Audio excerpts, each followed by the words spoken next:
السلام علیکم۔ اگر چینل پر نئے ہو تو سبسکرائب کیجئے گا، اور اگر آپ کے پاس کوئی کہانی ہے، کوئی ہارر سٹوری ہے تو نیچے ڈسکرپشن میں واٹس ایپ کا نمبر ہے، اس پہ میرے ساتھ شیئر کیجئے گا۔ آج کی ہارر سٹوری ہے تو سٹارٹ کرتے ہیں۔ وہ بہن کی بیماری کا سن کر اپنے گاؤں سے پیدل آ رہی تھی، لیکن اب مزید نہیں چلا جا رہا۔ میں نے مصیبت کی ماری سمجھ کر ٹانگے کے پیچھے بیٹھنے کی اجازت دی۔ ابھی ہم تھوڑی دور ہی گئے ہوں گے کہ اچانک مجھے یوں محسوس ہوا ٹانگے کے پیچھے والی سائڈ سے وزن زیادہ ہو رہا تھا، اور اسی وجہ سے گھوڑے کے پاؤں اکڑنے لگے۔ میں نے ایک دم ٹانگا روک دیا اور اتر کر اس عورت کی طرف آیا اور اس سے پوچھا کہ پیچھے تو صرف وہ بیٹی ہے، پھر اتنا وزن کہاں سے آیا ہے؟ اس عورت نے جواب دیا کہ تم اس بات کو چھوڑو، بس ٹانگا چلاؤ۔ میں خوف کا شکار ہو گیا۔ جیسے ہی مڑنے لگا تو میری نظر اس عورت کے پاؤں پر پڑی۔ یہ دیکھ کر میرا خوف سے برا حال ہو گیا کہ اس کے پاؤں الٹے ہیں۔ مجھے لگا کہ آج تو میری خیر نہیں ہے۔ مجھے دیکھ کر وہ عورت سمجھ گئی کہ مجھے پتہ چل گیا ہے۔ اس نے غصے میں کہا کہ ٹانگا چلا اور پیچھے مڑ کے نہ دیکھنا، ورنہ تیرا کلیجہ نکال کر کھا جاؤں گی۔ اس کی آواز ایسی تھی جیسے کئی بلیاں آپس میں لڑ رہی ہو۔ خیر میں نے آیت الکرسی پڑھتے ہوئے ٹانگا اندھا دھند دوڑایا اور پیچھے مڑ کر نہیں دیکھا، اور ٹانگا گھر کے سامنے جا کر ہی روکا اور بنا ادھر ادھر دیکھے دوڑنے کے سے انداز میں گھر میں داخل ہو گیا۔ اس رات مجھے بہت زیادہ خوف کے ساتھ تیز بخار ہو گیا۔ گرمیوں کا موسم ہونے کے باوجود جاڑے جیسی ٹھنڈ لگنے لگی۔ بخار کی وجہ سے میں اس دن گھر سے باہر نہیں گیا۔ میرے گھر میں کل 7 لوگ رہتے تھے، میں، میری ماں، باپ اور دادی اور 3 بہنیں۔ گرمیوں کی وجہ سے سب لوگ کھلے صحن میں چارپائیاں بچھا کر سوتے تھے۔ رات 2 بجے کا وقت ہوگا کہ میری آنکھ ایک عجیب سی احساس سے کھلی۔ مجھے یوں محسوس ہوا کہ جیسے کوئی دھیرے دھیرے میرے بالوں میں انگلیاں چلا رہا ہے۔ جیسے ہی میں نے اپنے سرہانے کی طرف دیکھا تو ایک بہت خوبصورت عورت بیٹھی تھی۔ اس کو دیکھ کر جیسے ہی میں نے چیخنے کے لیے منہ کھولنا چاہا تو اس نے میرے منہ پر ہاتھ رکھ دیا اور میرے کان میں غرائی کہ اگر اپنی اور اپنے گھر والوں کی زندگی عزیز ہے تو چپ رہو۔ میں نے ڈر کے مارے چپ سادھ لی۔ ایسے ہی دن گزرنے لگے۔ وہ روز رات کو اسی وقت آتی اور میرے بالوں میں انگلیاں چلاتی۔ میں دن بدن مزید بیمار ہونے لگا اور خوف سے کھانا پینا چھوٹ گیا۔ میری حالت دیکھ کر گھر والے بہت پریشان تھے کہ ہمارے اچھے والے بیٹے کو پتہ نہیں کون سا روگ لگ گیا ہے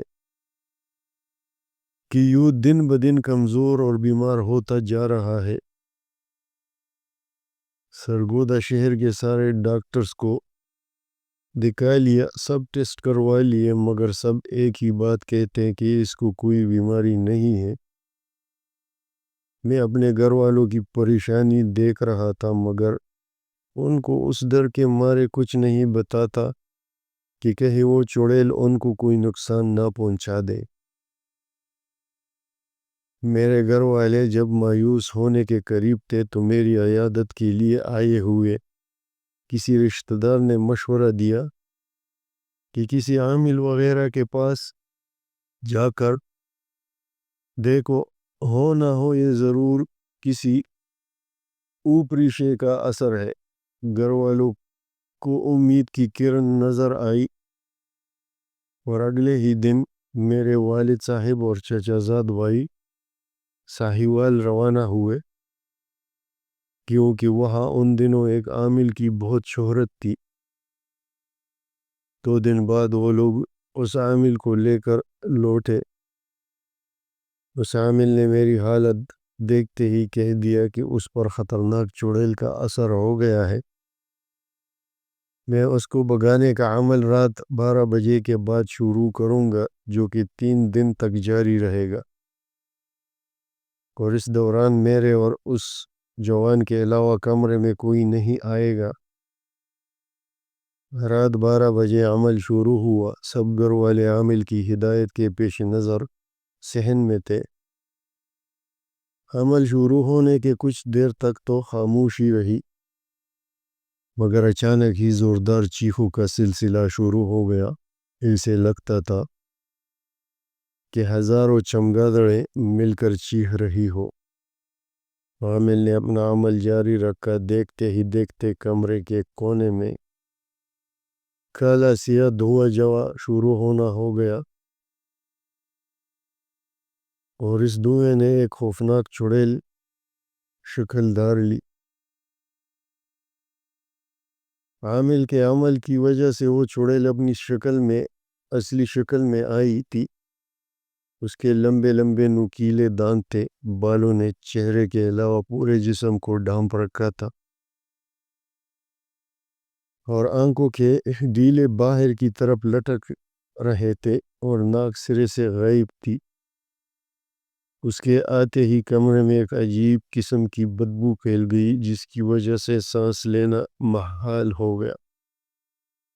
میرے خوف کی وجہ سے بری حالت تھی، کیونکہ وہ میرے سامنے ہمیشہ شکل بدل کر آتی تھی، جس سے اتنی خوف نہیں لگتی تھی۔ اس چڑیل نے آتے ہی غرا کر کہا کہ تو کون ہے جو مجھے میرے پیار سے دور کرنے کی کوشش کر رہا ہے؟ عامل کو دیکھتے ہی اس کی آنکھوں سے شعلے نکلنے لگے، اور وہ کہتے ہوئے اس کی طرف چپٹی کہ تیری اتنی جرأت کہ تو میرے اور میرے پیار کے بیچ میں آئے۔ اس نے عامل کو اٹھا کر دیواروں پر پٹخنا شروع کر دیا۔ عامل کی چیخوں کی آوازیں سن کر سارے لوگ جو صحن میں موجود تھے کمرے کی طرف دوڑے۔ اتنے لوگوں کو آتا دیکھ کر چڑیل نے عامل کو یہ کہتے ہوئے چھوڑ دیا کہ تیری قسمت اچھی ہے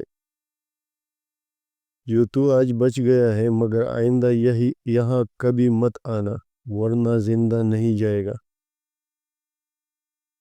اور غائب ہو گئی۔ اتنے میں گھر والے کمرے میں پہنچ گئے۔ عامل کی حالت دیکھ کر وہ دنگ رہ گئے۔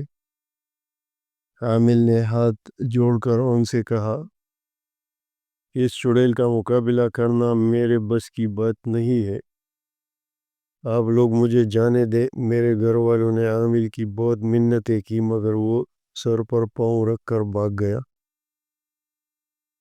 اور پیچھے مڑ کے نہ دیکھا۔ میرے گھر والوں کو اب پتہ چل گیا تھا کہ میری یہ حالت کیوں ہے۔ اب وہ ہر پل میرے ساتھ رہنے لگے۔ رات کو میری چارپائی سب کی چارپائیوں کے درمیان بچھائی جاتی۔